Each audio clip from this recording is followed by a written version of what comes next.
किसी देश में समय के पन्नों में दबी यह एक ऐसी कहानी है जिसे सुनने की हिम्मत हर किसी में नहीं। यह कहानी है सीदी नोमान की, एक नौजवान जिसने दौलत तो विरासत में पाई, लेकिन प्रेम में ऐसी स्त्री चुन ली जो रात के सन्नाटे में कब्रिस्तान जाती थी और वहाँ उसका इंतजार करता था एक नरभक्षी। यह कहानी है प्रेम, भ्रम और उस सच्चाई की जो इंसानी समझ से परे थी। कहानी शुरू होती है एक सुंदर, भले और धनी युवक सीदी नोमान से, जिसने एक अत्यंत रूपवती स्त्री से विवाह किया। वह उसकी सुंदरता से अभिभूत था और सोचता था कि शायद किस्मत ने उसे जीवन साथी के रूप में स्वर्ग की अप्सरा भेजी है। किंतु विवाह के दूसरे ही दिन उसके भ्रम टूटने लगे। दोपहर के भोजन के समय नोमान ने अपनी पत्नी को साथ खाने के लिए बुलाया। सामने स्वादिष्ट पुलाव रखा था। नोमान अपने समाज की रीति के अनुसार चम्मच से भरपूर चावल खा रहा था, लेकिन उसकी पत्नी एक कान खोदने की सलाई से चावल का एक एक दाना उठाकर खाने लगी। यह देखकर नोमान को बड़ा आश्चर्य हुआ। उसने मुस्कुराते हुए पूछा, प्यारी, क्या तुम्हारे मायके में इसी तरह खाना खाया जाता है? जितनी देर में तुमने 10-15 दाने खाए हैं, उतनी देर में तो मैं 2 थाल निपटा दूं। तुम गिन गिन कर क्यों खा रही हो? लेकिन उसकी पत्नी ने कोई उत्तर नहीं दिया। वह उसी तरह एक एक दाना उठाकर खाती रही।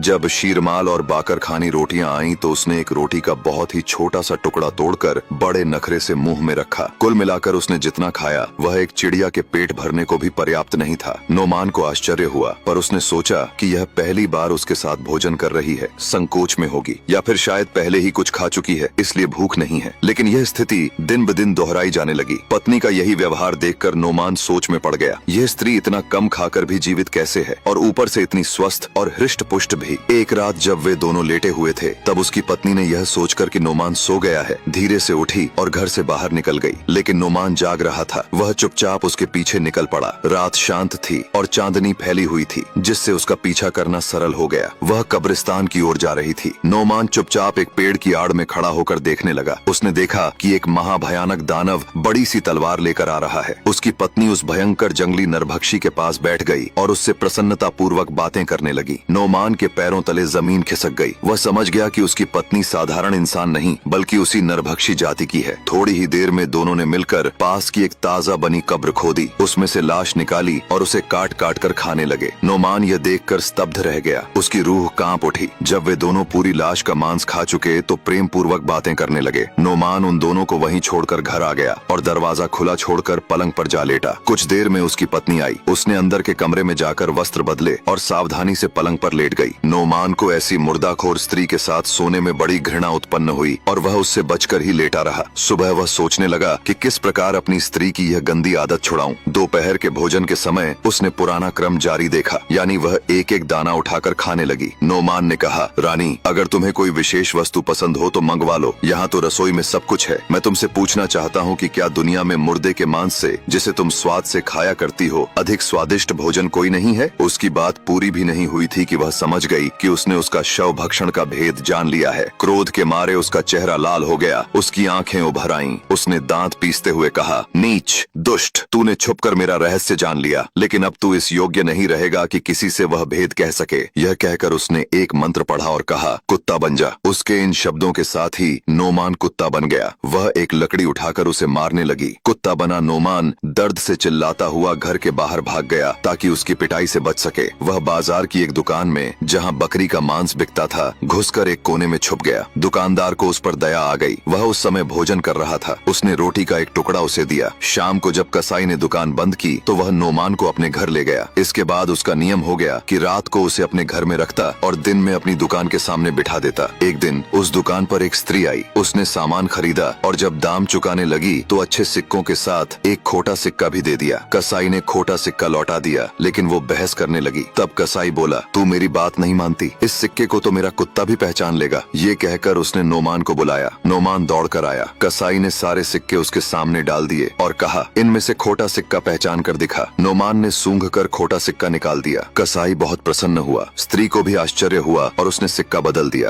कुछ ही दिनों में यह बात पूरे नगर में फैल गई कि कसाई के पास एक ऐसा कुत्ता है जो खरे खोटे सिक्कों की पहचान कर सकता है। अब लोग सिक्के परखवाने आने लगे। एक दिन एक औरत आई। उसने चुपचाप नोमान को देखा और फिर न जाने क्या सोचकर उसे अपने घर ले गई। वहाँ घर के अंदर एक नवयौवना स्त्री बैठी थी जो जादू विद्या में पारंगत मानी जाती थी। उस स्त्री ने उस सुंदरी से कहा, यही वो कुत्ता है जिसकी चर्चा नगर भर में है। मुझे लगता है यह कोई आम जानवर नहीं बल्कि कोई इंसान है जिसे जादू से ऐसा बना दिया गया है। बेटी, बोली, तुम देखो क्या मेरा शक सही है। नवयौवना ने ध्यान से नोमान को देखा और बोली, अम्मा तुम बिल्कुल सही हो, इसे जादू से कुत्ता बनाया गया है। यह कहकर वह एक कमरे में गई और थोड़ी देर बाद एक जल से भरा बर्तन लेकर लौटी। उसने वो जल नोमान पर छिड़का और बोली, अगर तू जादू से कुत्ता बना है तो फिर से इंसान बन जा। इतना कहते ही नोमान फिर से इंसान बन गया। नोमान भाव विभोर हो गया। उसने सुंदरी के चरणों में गिरकर कहा, आपने जो उपकार किया है मैं जीवन भर उसका ऋणी रहूंगा। फिर उसने उसे पूरा वृत्तांत बताया, कैसे उसकी पत्नी जो दिखने में एक स्त्री थी असल में एक राक्षसी निकली और कैसे उसने उसे जादू से कुत्ता बना दिया। सुंदरी बोली, मैं तुम्हारी पत्नी को पहले से जानती हूँ। हम दोनों एक ही जादू शिक्षिका की शिष्याएं थीं। कभी वह मेरी सखी थी, लेकिन जब उसकी दुष्टता सामने आई मैंने उससे दूरी बना ली। उसने कहा, तुम्हारी पत्नी ने जो पाप किया है उसका दंड उसे अवश्य मिलेगा। तुम यहीं रुको, मैं अभी आती हूँ। यह कहकर वह भीतर चली गई और कुछ देर बाद एक बोतल लेकर लौटी। उसने नोमान से कहा, अब तुम अपने घर जाओ, इस बोतल को अलग मत करना और अपनी पत्नी की प्रतीक्षा करना। वह जल्दी ही घर आएगी। तुम्हें देखकर वह परेशान होगी और भागने की कोशिश करेगी। तुम इस बोतल का पानी उस पर छिड़क देना और वह मंत्र पढ़ देना जो मैं तुम्हें सिखा रही हूँ। इसके अलावा कुछ भी करने की जरूरत नहीं पड़ेगी। तुम इसी से मेरे जादू का कमाल देखोगे। नोमान ने मंत्र अच्छी तरह याद करके अपने घर की राह ली। सब कुछ वैसा ही हुआ जैसा सुंदरी ने कहा था। उसकी पत्नी शीघ्र ही लौट आई और नोमान को देखकर घबरा गई। वह भागने लगी। नोमान ने तुरंत ही बोतल का पानी उस पर छिड़का और मंत्र पढ़ दिया। जल पड़ते ही वह मंत्र के प्रभाव से जलने लगी और थोड़ी ही देर में राख बन गई। इसके बाद नोमान ने मंत्री को आदेश दिया कि उसकी सवारी तैयार की जाए। वह एक अच्छे घोड़े पर सवार होकर फिर उसी सुंदरी के पास पहुंचा और बोला, आपने मुझे फिर से मनुष्य देह दिया, इसलिए मैं खुद को सौंपने आया हूँ। मैं चाहता हूँ कि आप मेरी पत्नी बने और हमारे साथ सजीवन भोगें।